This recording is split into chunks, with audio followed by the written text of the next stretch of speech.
সুপ্রিয় শিক্ষার্থীরা, আজকে আমরা জিরান নিয়ে আলোচনা করব। একটু লক্ষ্য রাখো, নিয়ম এক, ভার্ব এর সাথে আইএনজি যুক্ত হয়ে যে ওয়ার্ড দ্বারা নাউন এবং ভার্বের কাজ একসাথে হয় তাকে জিরান বলে।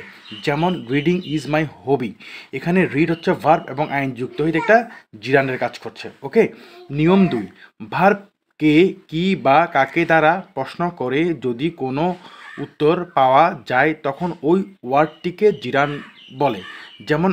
যেমন আই লাইক প্লেইং, এখানে ভার্ব হচ্ছে কি লাইক, ভার্বকে কি দ্বারা প্রশ্ন করে আমরা কি উত্তর পেয়েছি প্লেইং।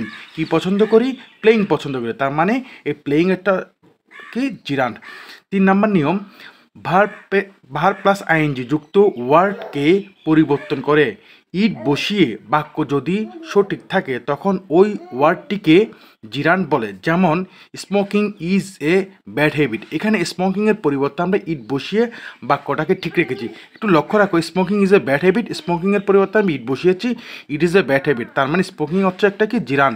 4 নম্বর নিয়ম হচ্ছে, ভার্ব প্লাস আইএনজি যুক্ত ওয়ার্ড যদি সাবজেক্ট এর কাজ করে ওই ওয়ার্ডটিকে জিরান্ড বলে। যেমন সুইমিং ইজ এন এক্সারসাইজ, অর্থাৎ এই যে ভার্ব প্লাস আইএনজি যুক্ত ওয়ার্ড একটা সাবজেক্টের কাজ করছে, তার মানে সুইমিং হচ্ছে একটা কি জিরান্ড। ধন্যবাদ।